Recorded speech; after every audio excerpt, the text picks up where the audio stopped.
Okay, so that's all set.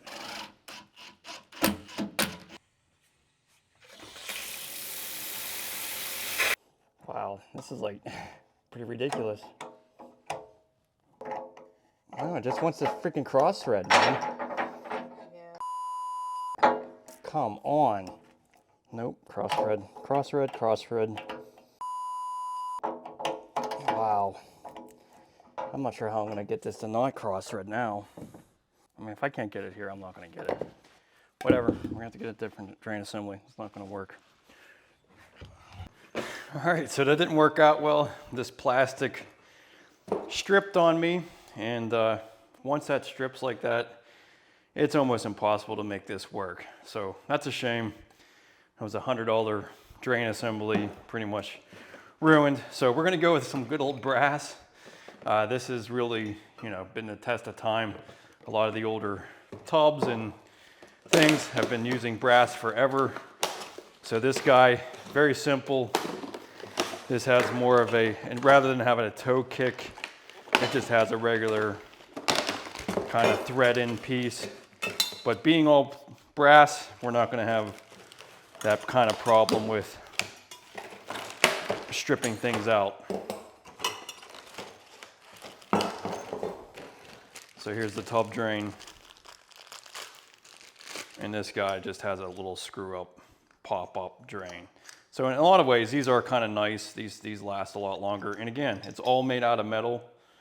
So there's really nothing that's gonna kind of break apart. So you can always trust brass. And so this guy will be just the same kind of concept, putting silicone on here and then threading this in. So let's go ahead and put this tail piece in. Okay, so we'll be using some clear silicone by GE. So this is just 100% silicone. It's the most important aspect to this. And we'll just put it on this part of the drain. Don't worry about any excess that you have on here. We're gonna be wiping it off. But you just wanna make sure that's really, especially these old tubs, you really wanna make sure you have a decent amount of silicone, because it's not exactly like the smoothest surface, especially if you refinished it like we did. So you can see all that silicone I have on here. That'll really make a nice tight seal. And then what I usually do, even on my little trap arm here, I put a little bit of silicone. This is probably really not necessary, but to me, it just is, I've never had an issue. It just makes it a little bit more secure, just putting a little bit of silicone on either one of these. Because again, these old cast iron tubs, they don't really always have a really smooth surface to them. So sometimes the rubber gasket doesn't really do its job. Now, when you have a brand new tub, that's a different story. But yeah, so we'll go ahead and put this in here.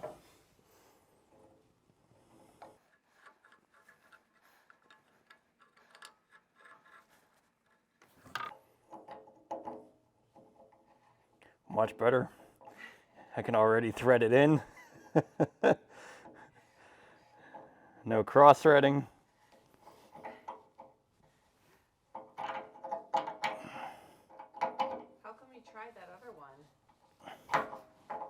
I mean, it's American standard. It was a standard type of drain.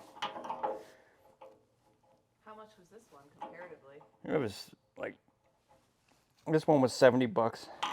That one that I bought was, the American standard was actually $105. I would return that. Okay, so that's all set. Just make sure you feel around the bottom. Make sure that gasket doesn't squeeze out. That rubber gasket can squeeze out sometimes if you over tighten it.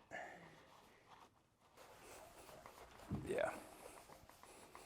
Well, that plastic was just so, it was a fine thread plastic.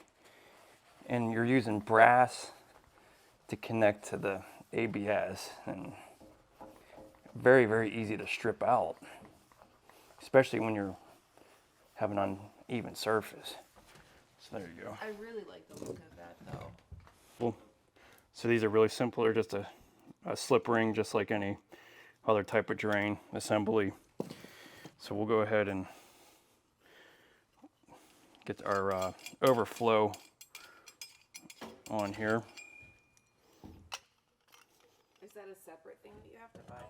No, it's all part of it.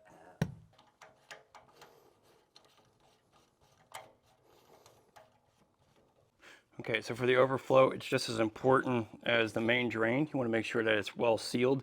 So we're going to use some silicone on the back side of the tub when we go to seal our overflow on. So make sure that you have plenty of silicone on that aspect. So you can see here I have plenty of silicone all the way around there.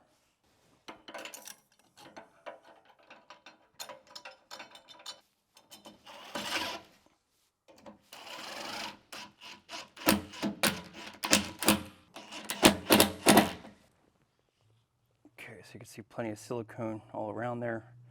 So that should be nice and sealed.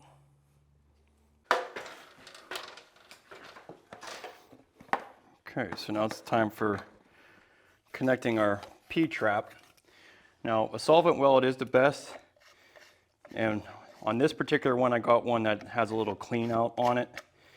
A lot of circumstances, this won't work on a lot of people's situation because they'll be too far down below the studs. So pay attention to that. And it's not going to work for me either. So let me see if I got my other P-trap. But what we're going to do is put a 45-degree angle on this, reduce this down to 1.5 inches, and then we should be able to connect this. But I need to get a P-trap that actually works. And then this is just going to be a simple adapter that adapts to the brass. The regular one is going to work here. So let's first get this fitting in properly.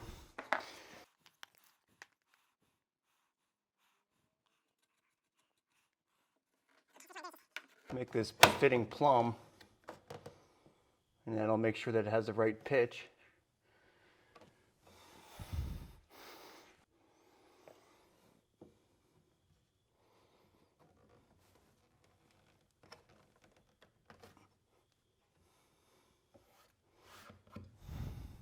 And this is always a problematic fitting for me. So I always like to just put a little bit of silicone right on this threaded part. You could use sealant, like a pipe thread sealant, but the silicone works just as well.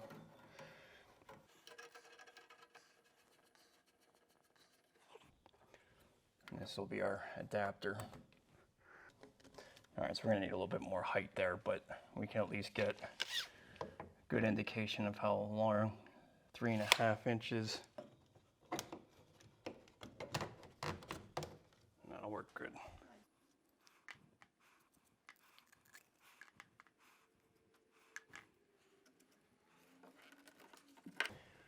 Put a level on it, you don't have to guess. You just know that it's gonna sit right.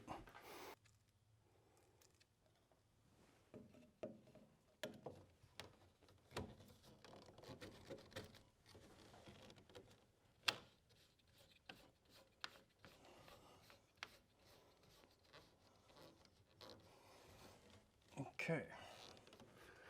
So that just gives me the room that I need.